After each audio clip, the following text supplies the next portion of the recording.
नमस्कार दोस्तों, स्वागत है सभी का सोनी एजुकेशन ऑनलाइन प्लेटफॉर्म पर। दोस्तों, हम राजस्थान का इतिहास विषय में बीकानेर राज्य का इतिहास पढ़ रहे थे। बीकानेर का राठौड़ वंश पढ़ रहे थे। पिछली कक्षाओं में हमने बीकानेर के राठौड़ वंश के जो प्रारंभिक शासक थे उनके बारे में अध्ययन किया था। बीकानेर का राठौड़ वंश, बीकानेर राज्य का इतिहास पढ़ रहे थे हम। उसमें हमने जो अंतिम शासक पढ़ा था वो रतन सिंह जी के बारे में पढ़ा था कि उनके शासनकाल में वासंती का युद्ध हुआ बीकानेर और जैसलमेर की सेना के बीच में। जैसलमेर की सेना उसमें विजयी हो जाती है।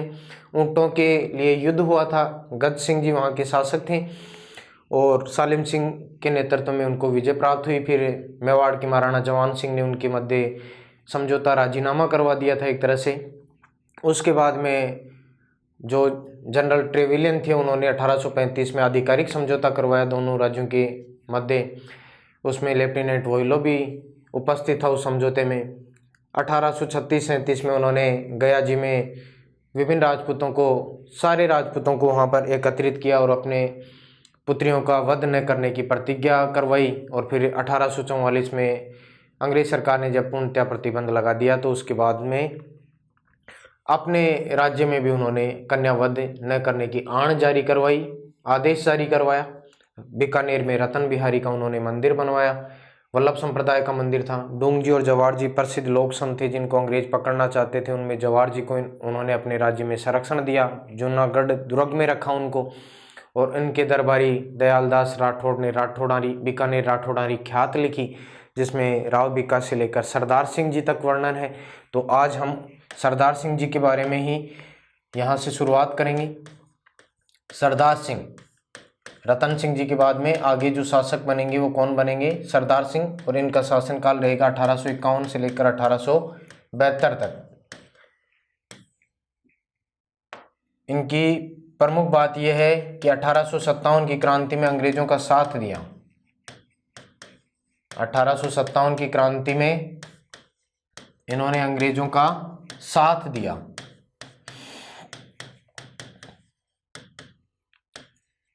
या कह सकते हैं भरपूर सहयोग किया। भरपूर सहयोग किया राजपूतानी के बीकानेर के शासक सरदार सिंह जी ने। किस प्रकार से किया देखिए। अपनी जो सेना थी, सरदार सिंह जी ने अपनी सेना, पैदल सेना, इसके अलावा 5000 घुड़सवार,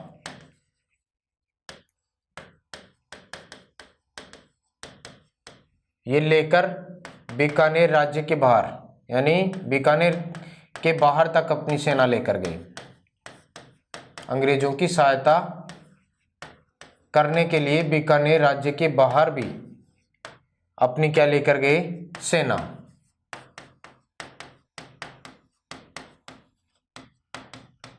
और कहां तक गए तो आप ध्यान रखेंगे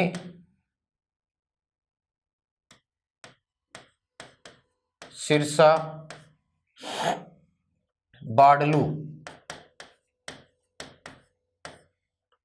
हिसार, सिरसा, बाड़लू तक अपनी सेना लेकर गए थे। तो ये भी ध्यान रखेंगे। राजपूताना के किस शासक ने अपनी सेना अंग्रेजों का साथ देने के उद्देश्य से अपने राज्य के बाहर तक भेजी? तो वो थे कौन? सरदार सिंह जी। यानी बाड़लू तक अपनी सेना भेजी। पुराने समय में जो रियासतें होती थी उनका क्षेत्र भाई थोड़ा अलग अलग हुआ करता था। आज के जो जिले हैं, आज के जो राज्य हैं, उनकी सीमाएं अलग हैं। बीकानेर राज्य की सीमा पहले लगभग सिरसा तक फैली हुई थी। तो थोड़े अपने राज्य के बाहर ये चले जाते हैं अंग्रेजों का सहयोग करने के लिए। तो दूसरे इलाके में जब पहुंचे तो वहाँ ये बात बन गई कि बाड़लू तक अपनी सेना यानी अपने राज्य की सीमा से बाहर तक ये सेना भेजते हैं अंग्रेजों का साथ देने के लिए, सहयोग करने के उद्देश्य से। तो अंग्रेजों का 1857 की क्रांति में भरपूर सहयोग किया। किसने? बीकानेर के सरदार सिंह जी ने। आमेर के राम सिंह द्वितीय ने भी भरपूर सहयोग किया था, तन मन धन से सेवा की थी। तो इनको फिर सरदार सिंह जी को अंग्रेजों ने फिर क्या दिया? टिब्बी परगना। अंग्रेजों ने इनको टिब्बी परगने के, टिब्बी पड़ता है हनुमानगढ़ में, 41 गांव, टिब्बी परगने के 41 गांव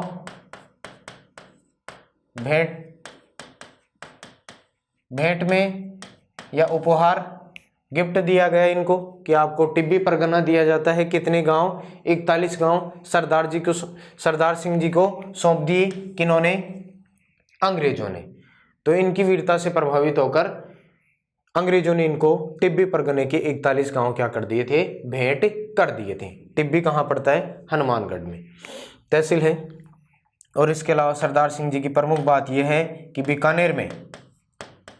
बीकानेर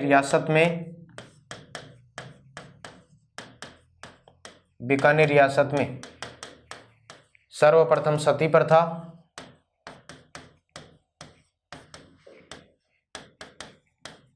और समाधि प्रथा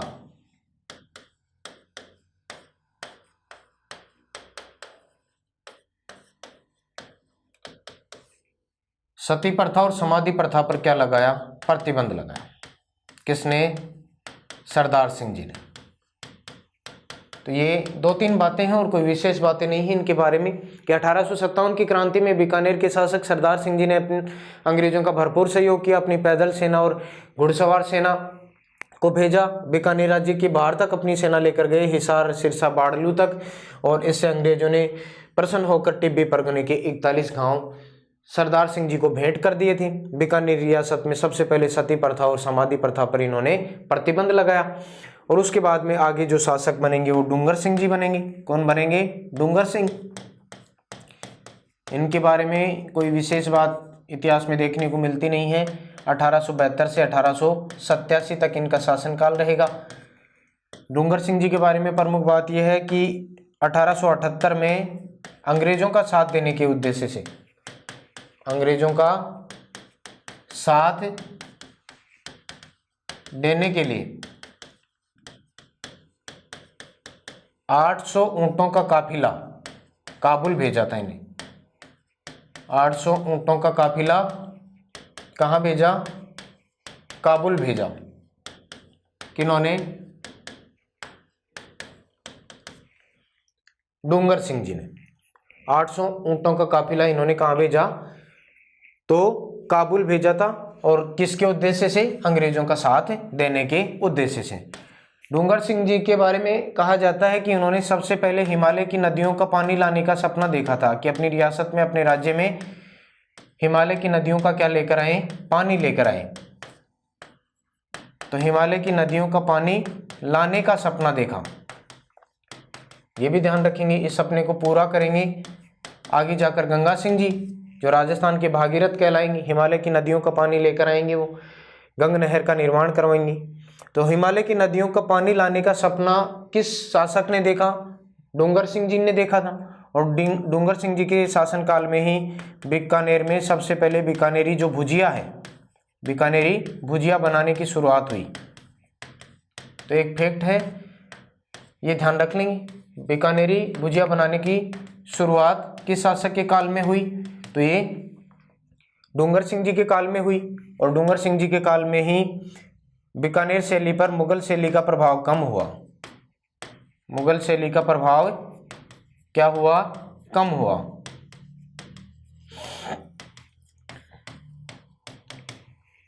बीकानेर शैली पर मुगल शैली का प्रभाव कम हुआ। किनके शासनकाल में? डूंगर सिंह जी के शासनकाल में। तो ये 3-4 बातें हैं इनके बारे में, ये आप ध्यान में रखेंगे भी। उसके बाद में आगे 1887 में शासक आ जाएंगे गंगा सिंह जी। कौन आएंगे? गंगा सिंह।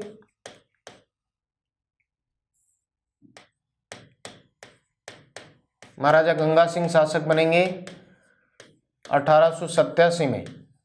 और ये रहेंगे भाई 1943 तक। लंबा शासन रहा था इनका, क्योंकि ये मात्र 7 वर्ष की आयु में शासक बन गए थे। 7 वर्ष की आयु में क्या बने? शासक। तो आप देख रहे हैं 43 और लगभग 13 यानी 56 वर्ष तक इन्होंने बीकानेर का शासन किया था। 7 वर्ष की आयु में शासक बने। और आपको पता है इनका जो उपनाम है वो राजस्थान के भागीरथ के नाम से जाने जाते हैं। राजस्थान का भागीरथ किसे कहा जाता है? तो ये गंगा सिंह जी को ही कहा जाता है, राजस्थान का भागीरथ कहलाते हैं गंगा सिंह जी। उसके बाद में इनको आधुनिक बीकानेर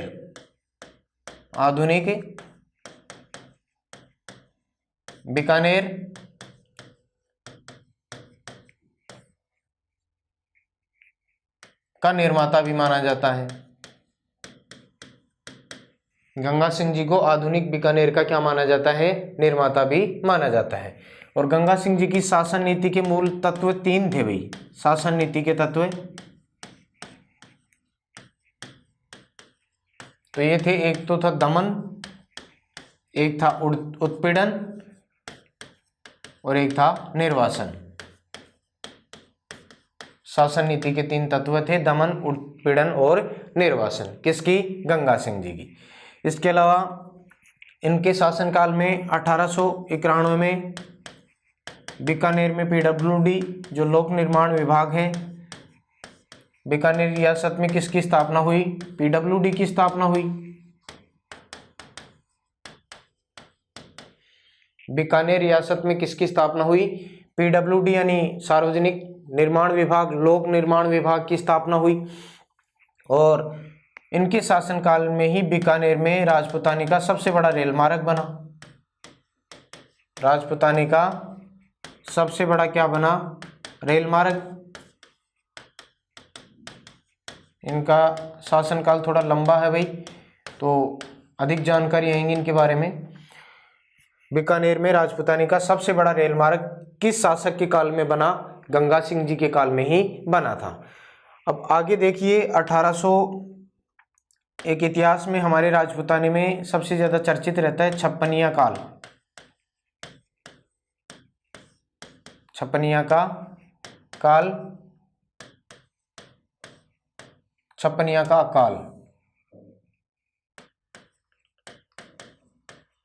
तो ये छप्पनिया का अकाल इतिहास में चर्चित है।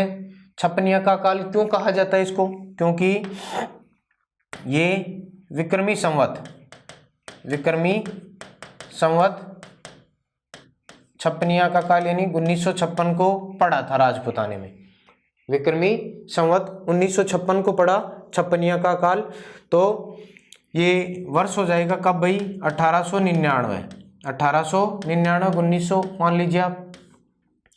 1899 1900 ईस्वी में जब छप्पनिया का अकाल पड़ा तो उसमें इन्होंने बीकानेर में एक तो शहर बना है, लोग यहाँ पर शरण ले सकते थे, और गजनेर झील का निर्माण करवाया।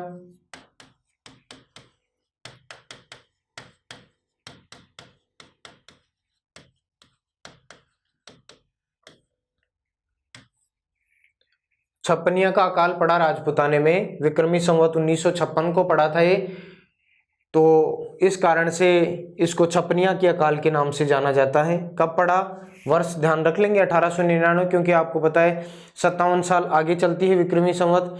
तो अगर हम माइनस करेंगे तो 1899 वर्ष आएगा। 1899 से 1900 ईस्वी के मध्य छप्पनिया का अकाल, भयंकर अकाल पड़ा था। कहा जाता है, हम सुनते हैं अपने पूर्वजों से, जो हमारे ऊपर की पीढ़ी के जो दादा परदादा हुए हैं, वो कहा करते हैं कि भयंकर इस समय इतनी त्रासदी हो गई थी राजपुताने में कि लोगों को खाने के लिए, पीने के लिए जो जल था, खाने के लिए अनाज था, वो मिलना बंद हो गया था।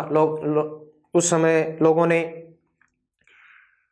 पेड़ों की छाल और पत्तियां खाकर अपना जीवन व्यतीत किया था। तो आप समझ सकते हैं कितना भयंकर अकाल पड़ा होगा।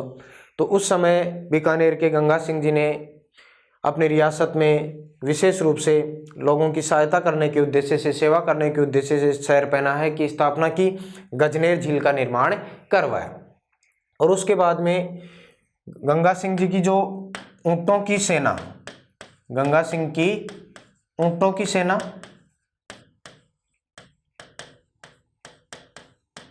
ऊंटों की सेना, ऊंटों की सेना इसको कहा जाता था गंगा रिसाला, गंगा रिसाला। तो इन्होंने जो गंगा रिसाला थी वो प्रथम विश्व युद्ध,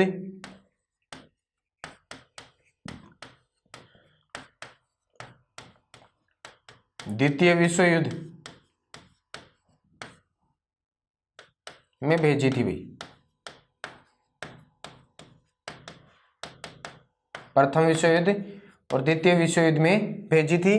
गंगा सिंह जी ने अपनी गंगा रिसाला और इसके अलावा लाइट इन्फेंट्री भी भेजी थी, अपनी लाइट इन्फेंट्री जो सेना है उसको भी भेजा था। प्रथम विश्व युद्ध में इन्होंने अपनी गंगा रिसाला और प्रथम यानी फर्स्ट वर्ल्ड वॉर और सेकेंड वर्ल्ड वॉर, इन दोनों में गंगा सिंह जी ने अंग्रेजों के बहुत बड़े विश्वास पात्र हुआ करते थे, सबसे ज़्यादा अंग्रेज इनके ऊपर विश्वास करते थे।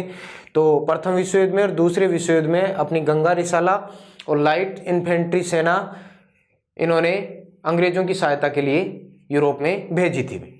तो ये बातें आपको ध्यान में रखना है। अब गंगा रिसाला और कहाँ पर भेजते हैं? 1899 में चीन के बॉक्सर विद्रोह को दबाने के लिए और ओटोमन साम्राज्य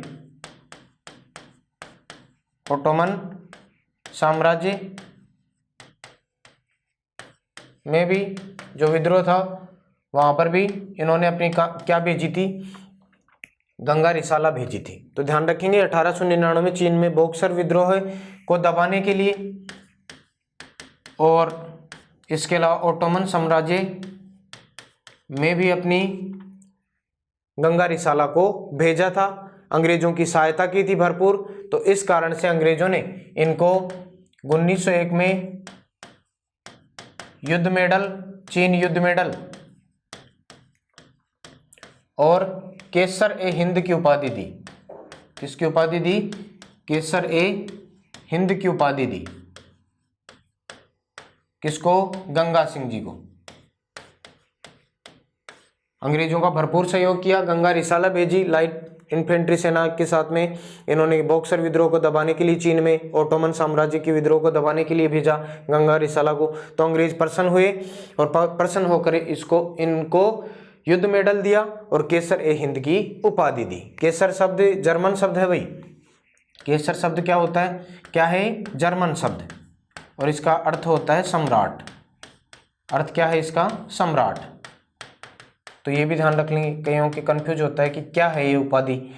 तो अंग्रेज दिया करते थे ये उपाधि, ज़्यादातर बहुत सारे जो महान हमारे लोग हुआ करते थे आधुनिक समय में अंग्रेजों के खिलाफ जो लड़ रहे थे, तो उनमें ज़्यादातर को केसर हिंद की उपाधि अंग्रेज दिया करते थे। केसर जर्मन शब्द है जिसका अर्थ क्या होता है? सम्राट। तो आप आसानी से इसका हिंदी अर्थ बना सकते हैं, यानी हिंदुस्तान का सम्राट। तो ऐसी उपाधि दिया करते थे अंग्रेज, जो गंगा सिंह जी को भी प्रदान की गई। और उसके बाद में इनके शासन, गंगा सिंह जी के शासनकाल की जो अगली बात आती है वो ये है कि ये है जो गंगा सिंह जी थे वो एडवर्ड सप्तम के राज्याभिषेक में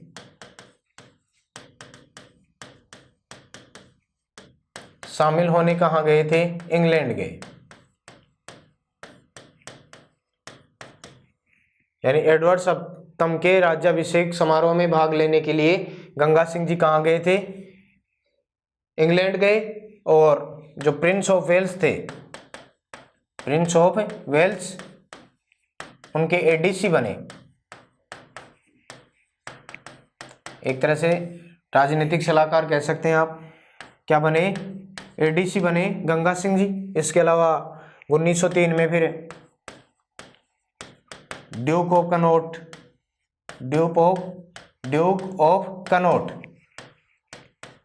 इनके सम्मान में आयोजित दिल्ली दरबार में इन्होंने भाग लिया। ड्यूक ऑफ कनॉट के सम्मान समारोह में आयोजित दिल्ली दरबार में गंगा सिंह जी ने भाग लिया था। और 1905 में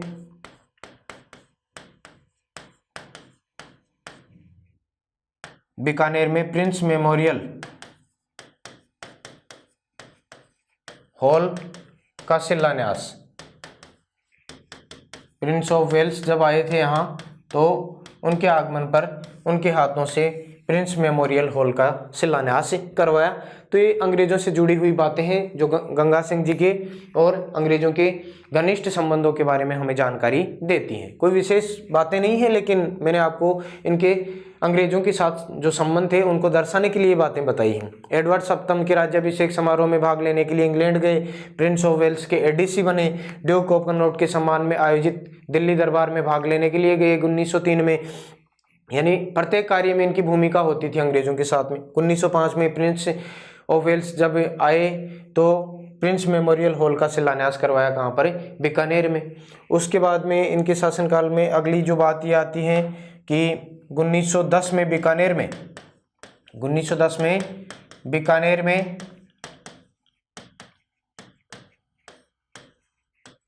स्वतंत्र न्यायपालिका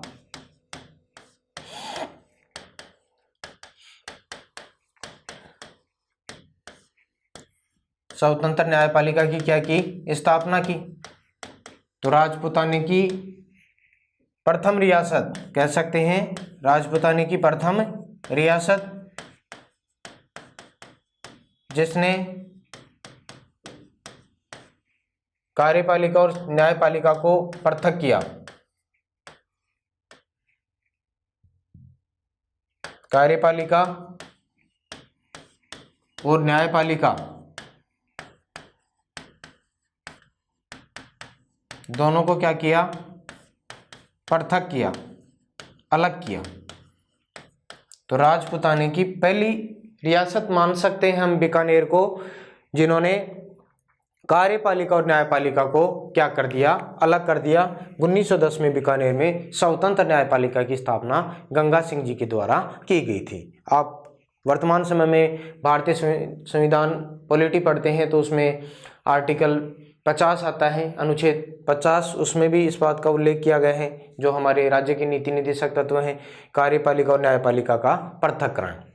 तो ये काम आपको पता है गंगा सिंह जी ने अपनी रियासत में 1910 में ही कर दिया था।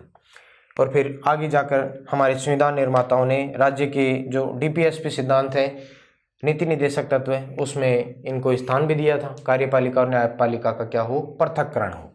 उसके बाद में 1912 में अपनी रियासत में हिंदी को राजकीय भाषा घोषित किया। हिंदी भाषा को कौन सी भाषा, राजकीय भाषा।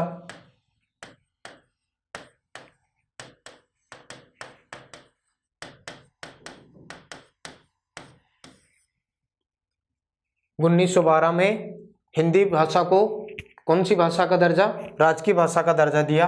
और यह आदेश इन्होंने पूर्ण रूप से लागू कर दिया 1914 में। पूर्ण रूप से लागू कब, 1914। तो ये भी ध्यान रखेंगे, हिंदी को राजकीय भाषा घोषित किया 1912 में और 1914 में आदेश पूर्ण रूप से क्या हो गया था, लागू हो गया था। आगे हम इनकी कड़ी देखते हैं शासनकाल की। तो 1913 में प्रजा प्रतिनिधि सभा बीकानेर में, ये इंपॉर्टेंट है, बीकानेर में प्रजा प्रतिनिधि सभा, प्रजा प्रतिनिधि सभा की क्या की स्थापना।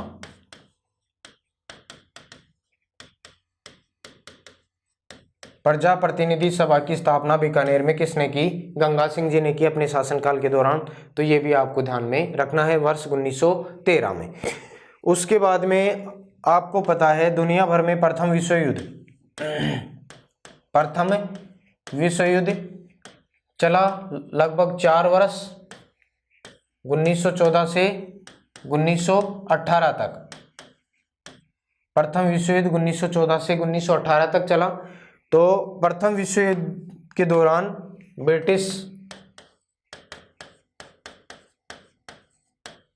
ब्रिटिश इंपीरियल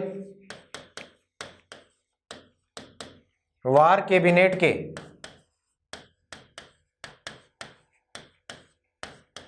एकमात्र नॉन वाइट सदस्य, अश्वेत कह सकते हैं, या ये शब्द ध्यान रखिए, नॉन वाइट सदस्य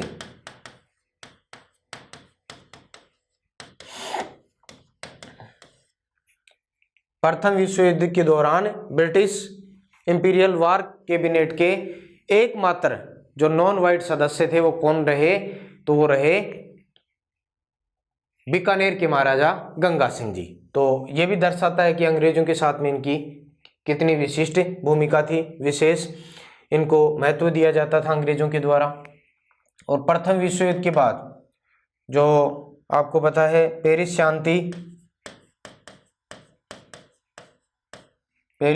सम्मेलन, पेरिस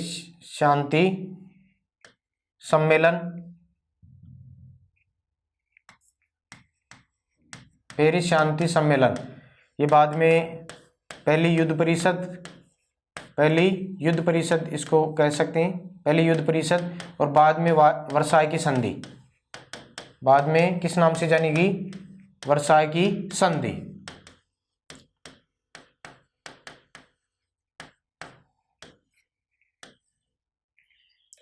तो प्रथम विश्व युद्ध के बाद में जो पेरिस शांति सम्मेलन हुआ, जो पहली युद्ध परिषद और बाद में वर्साय की संधि के नाम से जाना जाता है, इसमें भारत से कुल 32 लोगों ने भाग लिया था भाई। दुनिया भर से कुल कितने? 32 लोगों ने क्या किया था? भाग लिया था। कुल 32 लोगों ने भाग लिया। तो इसमें भारत की तरफ से एकमात्र ये दो थे, सॉरी, एक एसपी सिन्हा और थे। तो पेरिस शांति सम्मेलन और जो पहली युद्ध परिषद या बाद में वर्साय की संधि के रूप में जानी जाती है या वर्साय की संधि के नाम से जानी जाती है, उसमें दुनिया भर से 32 लोगों ने भाग लिया था। तो इसमें महाराजा गंगा सिंह ने भी भाग लिया था, महाराजा गंगा सिंह जी ने भी भाग लिया।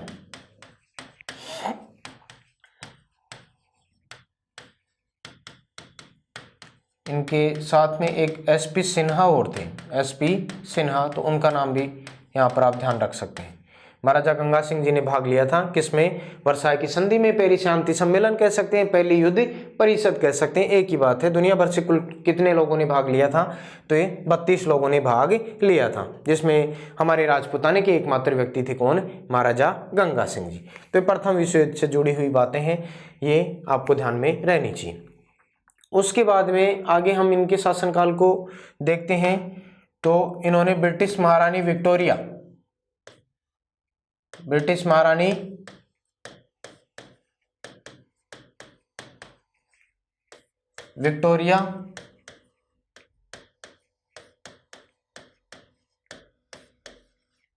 का चित्र बीकानेर रियासत के सिक्कों पर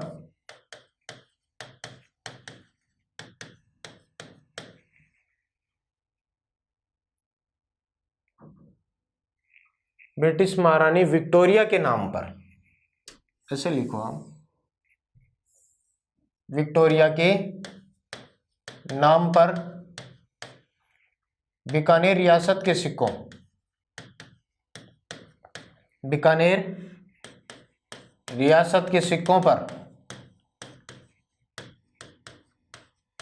बीकानेर रियासत के सिक्कों पर इन्होंने विक्टोरिया इंप्रेस लिखवाया।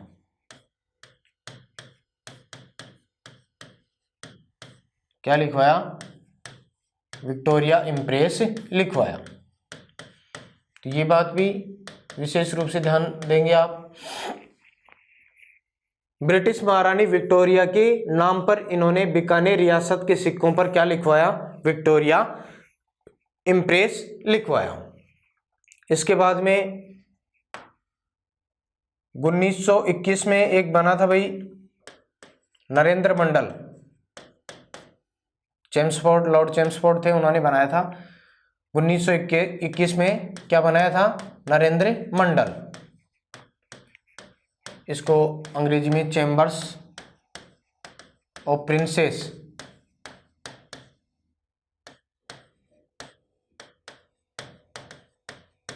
के नाम से जाना जाता है। लॉर्ड चेम्सफोर्ड ने 1921 में नरेंद्र मंडल की स्थापना की थी, राजाओं का एक समूह बनाया था, चैम्बर्स ऑफ प्रिंसेस। तो नरेंद्र मंडल के प्रथम चांसलर कौन रहे? तो ये भी ध्यान रखेंगे, महाराजा गंगा सिंह। तो आप देख सकते हैं अंग्रेजों के कितने विश्वास पात्र रहे थे। नरेंद्र मंडल का पहला चांसलर भी किसको बनाया गया, तो महाराजा गंगा सिंह जी को बनाया गया। प्रश्न आया हुआ है ये कब तक रहे, तो चांसलर रहे 1925 तक।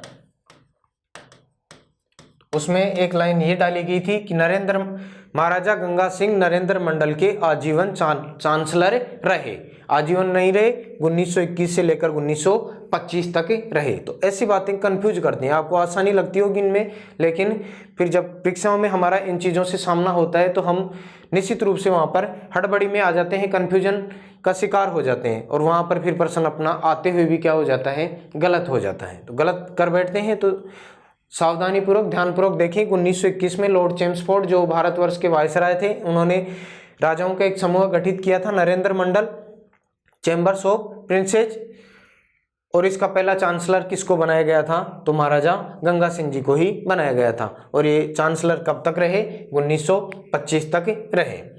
उसके बाद में 1924 में राष्ट्र संघ, वर्तमान में तो चलता है संयुक्त राष्ट्र संघ, और पहले चलता था लीग ऑफ नेशंस बनाया गया था। प्रथम विश्व युद्ध की समाप्ति के पश्चात राष्ट्र संघ के पांचवें सत्तर में भारत का प्रतिनिधित्व किया। भारत का क्या किया इन्होंने, प्रतिनिधित्व। किन्होंने, महाराजा गंगा सिंह ने, महाराजा गंगा सिंह ने किया।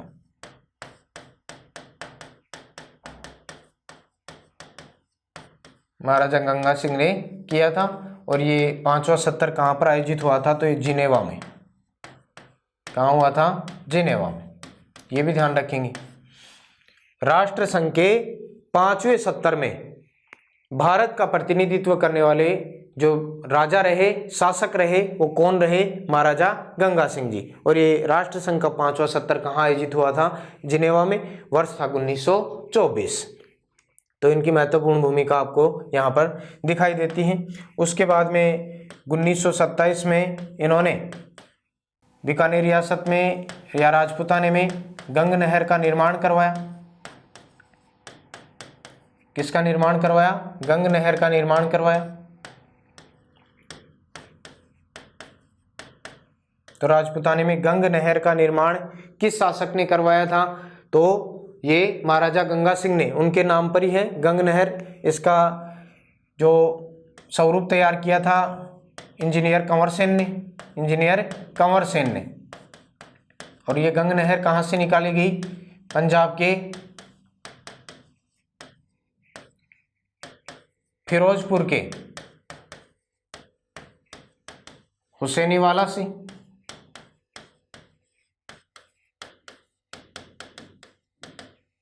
सतलज नदी,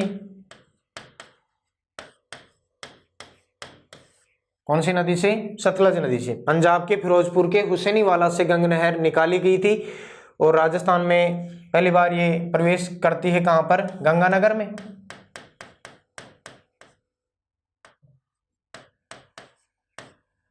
और अंतिम जो इसका हेड था वो था क्या नाम था, शिवपुर हेड, फतुही में। तो ये बात ध्यान रख लेंगे, गंग नहर का निर्माण किस शासक ने करवाया था, गंगा सिंह जी ने। कहाँ से निकाली गई, पंजाब के फिरोजपुर के हुसैनीवाला से निकाली गई थी, सतलज नदी से। और इसका जो स्वरूप तैयार किया था वो इंजीनियर कंवर सेन ने किया था। तो इस कारण हिमालय की नदियों का पानी अपने राजपुताने में लेकर आने के कारण इनको राजस्थान का भागीरथ कहा जाता है। राजस्थान का क्या कहलाए, भागीरथ कहलाए। कौन, महाराजा गंगा सिंह जी। तो ये भी बातें आपको इनके बारे में ध्यान में रखनी चाहिए। उसके बाद में आगे इनका शासनकाल आता है। तो आपको पता है 3 गोलमेज सम्मेलन हुए थे, 3 गोलमेज सम्मेलन।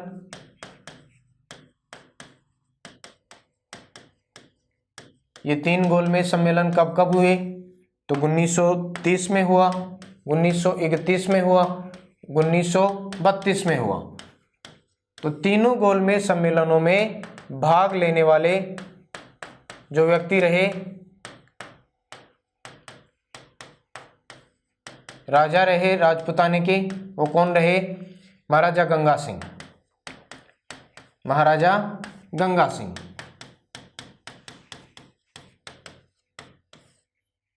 तो ये भी ध्यान रखेंगे, तीनों गोलमेज सम्मेलनों में राजपूतानी की तरफ से शामिल होने वाले जो शासक थे वो कौन थे? महाराजा गंगा सिंह थे। उसके बाद में आगे 1931 में इन्होंने बाबा रामदेव जी का मंदिर यानी रामदेवरा मंदिर, इसके अलावा आप कह सकते हैं गोगामेड़ी,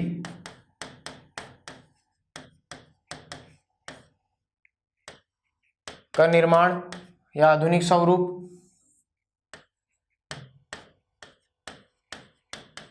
किस शासक ने दिया? तो ये महाराजा गंगा सिंह जी ने दिया था।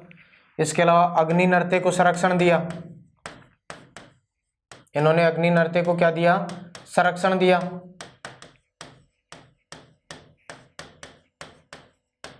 और इसके अलावा मांड गायिका थी अलाह जिलाई बाई, मांड गायिका,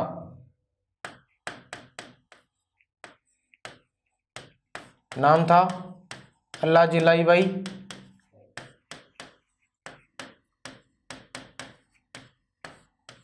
उसको संरक्षण दिया। देश नौकमिकरणी माता का जो मंदिर है उसका भी कुछ निर्माण कार्य करवाया गंगा सिंह जी ने। इसके अलावा बीकानेर में डूंगर कॉलेज की स्थापना हुई इनके शासनकाल में।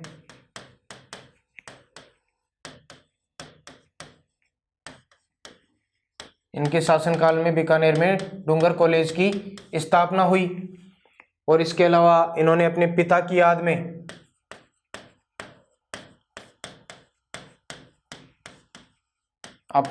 याद में बीकानेर में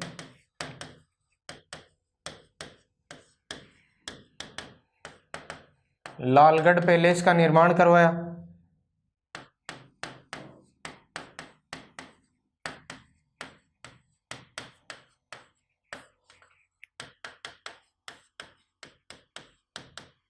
अपने पिता का नाम लाल सिंह ही था भाई, पिता का नाम ध्यान रख लेंगे आप, लाल सिंह।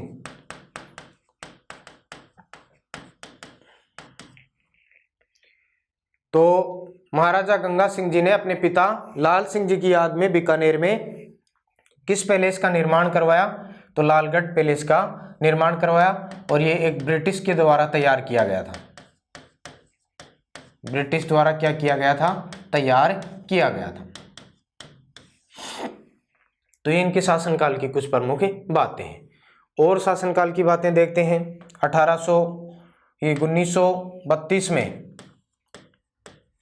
1932 में बीकानेर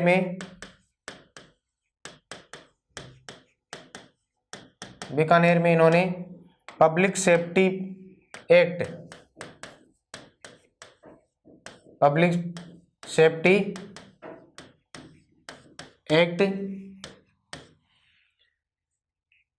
1932 में बीकानेर में इन्होंने पब्लिक सेफ्टी एक्ट पारित किया। इसको हिंदी में आप कह सकते हैं सार्वजनिक सुरक्षा कानून। सार्वजनिक सुरक्षा कानून पारित कर दिया। क्या था ये कानून? तो इनके बारे में आप देख सकते हैं। इसके द्वारा अखबारों सरकार विरोधी या शासन विरोधी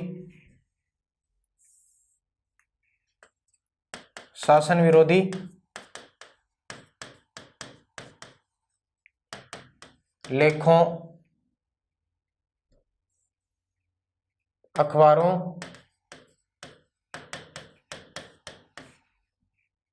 अखबारों में प्रकाशित लेखों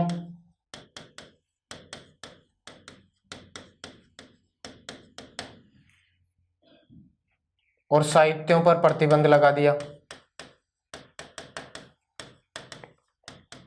कि सरकार के विरुद्ध किसी भी प्रकार के आप कोई भी गतिविधियों में संलिप्त नहीं हो सकते। इसके लिए पब्लिक सेफ्टी एक्ट पारित किया 1932 में बीकानेर में। सार्वजनिक सुरक्षा कानून, शासन विरोधी अखबारों उनमें प्रकाशित लेखों, शासन विरोधी गतिविधियों, साहित्यों पर क्या लगा दिया?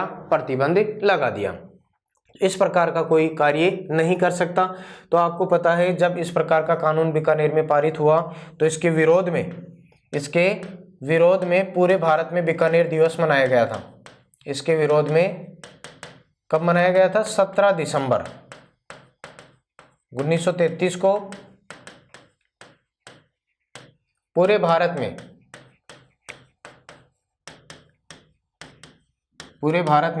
बीकानेर दिवस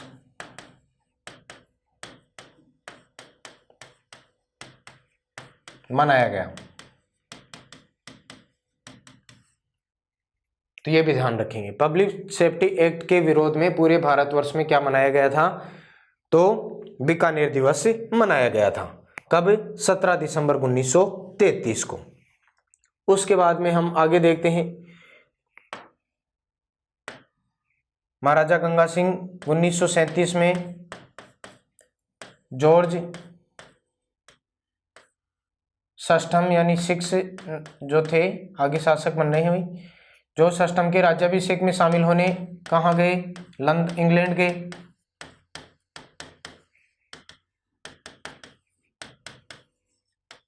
शामिल होने इंग्लैंड गए।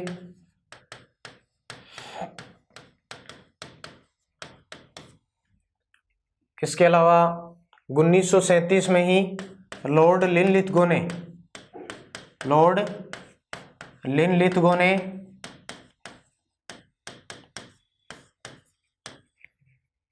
महाराजा गंगा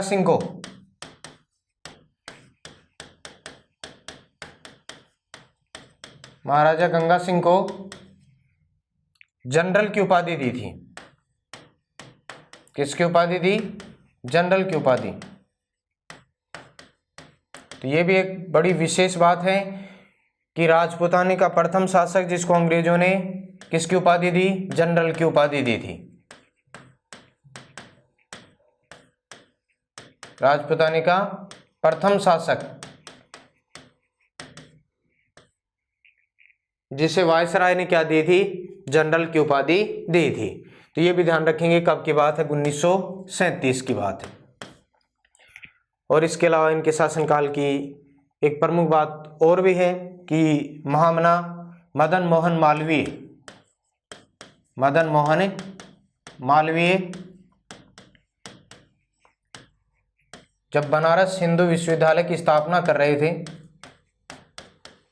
बड़ा इंपॉर्टेंट प्रश्न है, ध्यान जरूर रखेंगे। बनारस हिंदू विश्वविद्यालय की स्थापना कर रहे थे। बनारस हिंदू विश्वविद्यालय जिसको आप BHU के नाम से जानते हैं, BHU। बनारस हिंदू विश्वविद्यालय की स्थापना किसके द्वारा की गई थी? मदन मोहन मालवीय के द्वारा की गई थी। तो आपको पता है एक बड़ा संस्थान इनके द्वारा स्थापित किया जा रहा था। इनको ज़्यादा से ज़्यादा आर्थिक जो सहायता थी उसकी आवश्यकता थी। तो राजपूतानी के कई शासकों के पास में आए और उनसे BHU के निर्माण में अपनी भूमिका अदा करने की बात कही कि आप मुझे अधिक से अधिक जितना हो सके उतनी सहायता उपलब्ध करवाएं। तो कहा जाता है कि मदन मोहन मालवीय बीकानेर के गंगा सिंह जी के पास में भी आए थे। किसके पास में आए? गंगा सिंह जी के पास आए। तो गंगा सिंह जी के पास आकर कहा कि आप हमें धन उपलब्ध करवाएं जितना हो सके। तो बनारस हिंदू विश्वविद्यालय या BHU की स्थापना में मदन मोहन मालवीय को गंगा सिंह ने सर्वाधिक आर्थिक सहायता, यानी भारत में कोई कितनी सहायता नहीं दे पाया जितनी गंगा सिंह जी ने दी। सर्वाधिक आर्थिक क्या दी? सहायता दी।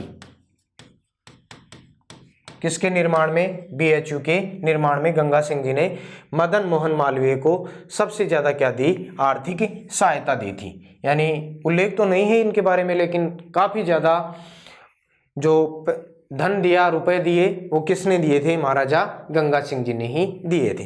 तो इससे प्रभावित होकर जब BHU का निर्माण हुआ तो BHU के प्रथम जो कुलपति बने, BHU के प्रथम कुलपति कौन बने? महाराजा गंगा सिंह।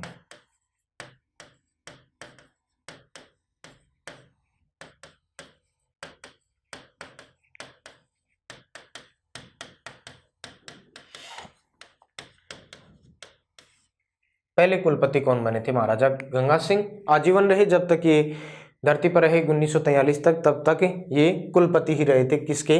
BHU के। तो ये भी बात आपको इनके बारे में ध्यान में रखनी है। और कोई विशेष बातें हैं नहीं। इनकी मृत्यु हो जाएगी 1943 में। 1943 में कहाँ पर? बम्बई में।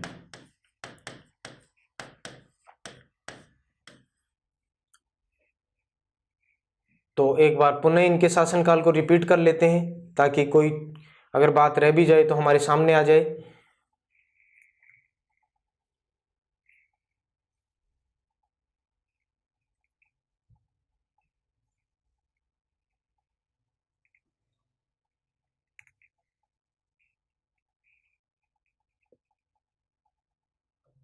ये गंगा सिंह जी, महाराजा गंगा सिंह जी, यहाँ इनका नाम आप ध्यान रख सकते हैं। महाराजा शब्द और लगा सकते हैं भी, महाराजा गंगा सिंह। महाराजा गंगा सिंह 1887 से 1943 तक इनका शासनकाल रहेगा और मात्र 7 वर्ष की आयु में ये बीकानेर के शासक बन गए थे। राजस्थान का इनको भागीरथ और आधुनिक बीकानेर का निर्माता माना जाता है। इनकी शासन नीति के मूल तत्व थे दमन, उत्पीड़न और निर्वासन। तो ये भी आपको ध्यान में रखना है। उसके बाद में 1891 में बीकानेर में PWD की स्थापना हुई इनके शासनकाल में और राजपुताने में सबसे बड़ा रेल मार्ग बना इनके शासनकाल में। छप्पनिया का अकाल पड़ा विक्रमी संवत 1956 को। अगर ईस्वी सन देखते हैं तो 1899-1900 में पड़ा था। बीकानेर में इन्होंने शहरपना और गजनेर झील का निर्माण करवाया, लोगों की सहायता की। गंगा सिंह जी की जो ऊंटों की सेना है उसको हम गंगा रिसाला के नाम से जान सकते हैं। प्रथम विश्व युद्ध और द्वितीय विश्व युद्ध में गंगा रिसाला अंग्रेजों की सहायता के लिए इन्होंने भेजी थी, साथ में लाइट इन्फेंट्री सेनाएं भी भेजी थी प्रथम विश्व युद्ध में और द्वितीय विश्व युद्ध में गंगा सिंह जी ने। 1899 में चीन में बॉक्सर विद्रोह को दबाने के लिए और ओटोमन साम्राज्य के विद्रोह का दमन करने के लिए भी गंगा रिसाला को भेजा गया था। तो अंग्रेजों ने इनसे प्रभावित होकर, इनकी वीरता से प्रभावित होकर 1901 में इनको चीन युद्ध मेडल से और केसर ए हिंद की उपाधि से नवाजा था। केसर जो शब्द है वो जर्मन शब्द है, इसका अर्थ होता है सम्राट, यानी भारतवर्ष का सम्राट। एडवर्ड सप्तम के राज्याभिषेक में शामिल होने महाराजा गंगा सिंह जी इंग्लैंड गए थे। प्रिंस ऑफ वेल्स के एडीसी बने। 1903 में ड्यूक ऑफ कनॉट के सम्मान में आयोजित दिल्ली दरबार में इन्होंने भाग लिया था। 1905 में प्रिंस ऑफ वेल्स जब बीकानेर आए तो उनके हाथों से प्रिंस मेमोरियल हॉल का शिलान्यास करवाया, नींव रखवाई। 1910 में बीकानेर में स्वतंत्र न्यायपालिका की स्थापना हुई, राजपुताने की पहली रियासत जहां पर न्यायपालिका और कार्यपालिका को पृथक किया गया। 1912 में हिंदी को राजकीय भाषा घोषित किया राजपुताने में, बीकानेर रियासत में, और ये आदेश पूर्ण रूप से लागू हो गया 1914 में। 1913 में प्रजा प्रतिनिधि सभा की स्थापना की इन्होंने। प्रथम विश्व युद्ध 1914 से 1918 तक हुआ था, तो उसमें ब्रिटिश इंपीरियल वार जो कैबिनेट थी उसके एकमात्र अश्वेत सदस्य यानी नॉन वाइट सदस्य रहे महाराजा गंगा सिंह जी। प्रथम विश्व युद्ध के बाद में पेरिस शांति सम्मेलन या पहली युद्ध परिषद जो बाद में वर्साय की संधि के नाम से जानी गई, तो उसमें महाराजा गंगा सिंह ने भी भाग लिया था। वर्साय की संधि में SP सिन्हा इनके साथ में थे। दुनिया भर से कुल 32 लोगों ने भाग लिया था इसमें। और ब्रिटिश महारानी विक्टोरिया के नाम पर बीकानेर रियासत के सिक्कों पर इन्होंने विक्टोरिया इम्प्रेस लिखवाया। 1921 में लॉर्ड चेम्सफोर्ड ने नरेंद्र मंडल की स्थापना की थी। राजाओं का एक समूह गठित किया था, चैम्बर्स ऑफ प्रिंसेस। इसके पहले चांसलर बने थे महाराजा गंगा सिंह जी। 1925 तक रहेंगे और 1924 में राष्ट्र संघ के 5वें सत्र में भारत का प्रतिनिधित्व किया महाराजा गंगा सिंह जी ने। ये सत्र जिनेवा में आयोजित हुआ था। 1927 में गंगा नहर का निर्माण करवाया, इंजीनियर कंवर सेन थे इनके। और पंजाब के फिरोज शाह के हुसैनीवाला से सतलज नदी का पानी लाया गया गंगानगर में पहली बार। तो राजस्थान का भागीरथ नाम से जाने जाते हैं। तीनों गोलमेज सम्मेलन आयोजित हुए थे लंदन में 1930, 31 और 32 में। तो तीनों गोलमेज सम्मेलनों में भाग लेने वाले जो शासक रहे महाराजा गंगा सिंह जी रहे। रामदेवरा मंदिर, गोगा मेडी का आधुनिक स्वरूप, और इसके अलावा देशनोक में करणी माता के मंदिर का कार्य इन्होंने करवाया था। अग्नि नृत्य को संरक्षण दिया, मांड गाई का अल्लाह जिलाबाई को संरक्षण दिया। बीकानेर में डूंगर कॉलेज की स्थापना की। अपने पिता लाल सिंह की याद में बीकानेर में लालगढ़ पैलेस का निर्माण करवाया। ये एक अंग्रेज के द्वारा, ब्रिटिश के द्वारा तैयार किया गया है। 1932 में बीकानेर में पब्लिक सेफ्टी एक्ट पारित किया। सार्वजनिक सुरक्षा कानून, जिसे आप कह सकते हैं शासन विरोधी जो गतिविधियां होती थी, जैसे अखबार उनमें प्रकाशित लेख, कोई भी साहित्य होता था, उनके ऊपर प्रतिबंध लगा दिया गया। तो इसके विरोध में 17 दिसंबर 1933 को पूरे भारत में बीकानेर दिवस मनाया गया था। और बीकानेर एक दिग्दर्शन पत्रिका नामक, जो क्रांतिकारी होते थे वो पत्रिका निकालते थे, उसमें महाराजा गंगा सिंह जी के कार्यों, शासन के कार्यों के बारे में बातें लिखी जाती थी। तो उनको प्रतिबंधित किया जाता था, उनको पकड़कर जेल में डाल दिया जाता था क्रांतिकारियों को। 1937 में जॉर्ज अष्टम के राज्याभिषेक समारोह में शामिल होने इंग्लैंड गए थे। 1937 में भारत के वायसराय थे गवर्नर जनरल लॉर्ड लिनलिथ को, उन्होंने महाराजा गंगा सिंह को जनरल की उपाधि दी थी। और राजपुताने में किसी शासक को अगर जनरल की उपाधि मिली थी तो वो महाराजा गंगा सिंह जी को ही मिली थी। मदन मोहन मालवीय जब BHU की स्थापना कर रहे थे तो बनारस हिंदू विश्वविद्यालय की स्थापना कर रहे थे, तो गंगा सिंह जी ने सबसे ज़्यादा आर्थिक सहयोग दिया था। और जब BHU की स्थापना हुई तो पहले जो कुलपति बने वो भी कौन बने थे? महाराजा गंगा सिंह जी ही बने थे। और इनकी मृत्यु 1943 में कहाँ हुई? बम्बई में। 1943 से 1956 जो आगे शासक रहेंगे वो शार्दुल सिंह रहेंगे। शार्दुल सिंह 1943 से लेकर 1956 तक। तो इनके बारे में सबसे प्रमुख बात यह आती है, एकीकरण के समय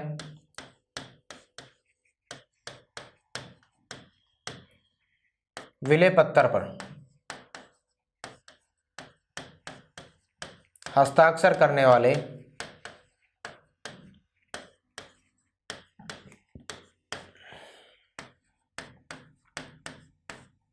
प्रथम शासक कौन थे? शार्दुल सिंह। यानी राजपुताने के शासकों में रियासती जो एकीकरण था उसमें विलय पत्तर पर हस्ताक्षर करने वाले जो पहले शासक रहे, इंस्ट्रूमेंट ऑफ जो एक्सेशन था, विभिन्न रियासतें थी उसको एकीकृत किया जा रहा था, एक अखंड भारत का निर्माण किया जा रहा था। तो विलय पत्तर पर हस्ताक्षर करने वाले जो सबसे पहले शासक रहे वो कौन रहे? बीकानेर के शार्दुल सिंह जी। उनके बाद में इनके बारे में जो जानकारी आती है, इन्होंने KM पन्नीकर को, अपना प्रतिनिधि था बीकानेर रियासत का प्रतिनिधि KM पन्नीकर, तो बीकानेर रियासत ने अपना प्रतिनिधि भेजा था संविधान निर्मात्री सभा में अपना प्रतिनिधि भेजा। किसको? KM पन्नीकर को।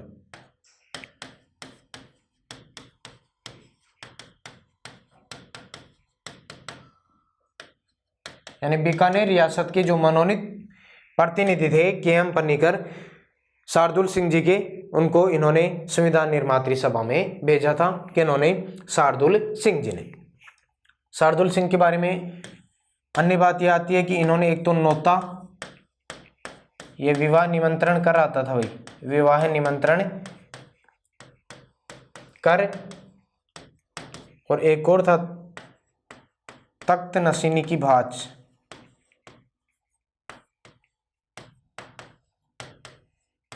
ये उत्तराधिकार कराता था।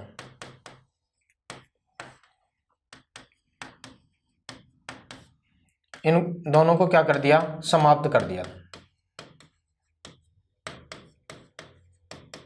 तख्त नशीनी की भांज और नोता जो कर थे वो समाप्त कर दिए। शार्दुल सिंह जी ने अपने प्रतिनिधि KM पन्नीकर को संविधान निर्मात्री सभा में भेजा।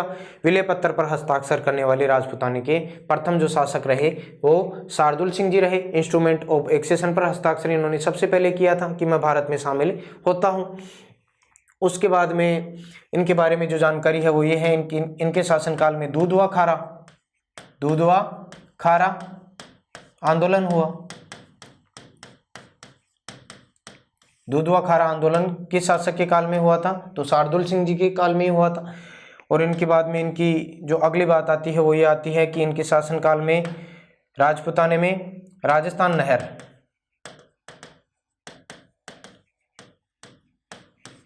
आगे जाकर फिर आपको पता है इंदिरा गांधी नहर परियोजना के नाम से जानी जाएगी। इंजीनियर वही कंवर सेन।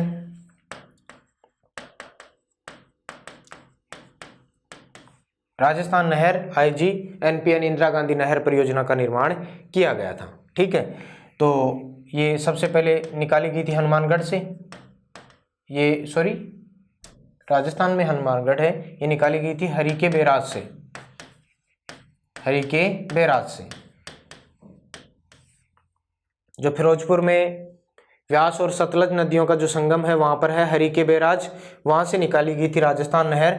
और राजस्थान में इसका जो प्रवेश होता है, राजस्थान में प्रवेश ये टिब्बी तहसील से होता है, खारागांव टिब्बी हनुमानगढ़। बाकी ज्योग्राफी में आप पढ़ ही चुके होंगे। अंतिम इसका जो है वो गडरा रोड है, बाड़मेर।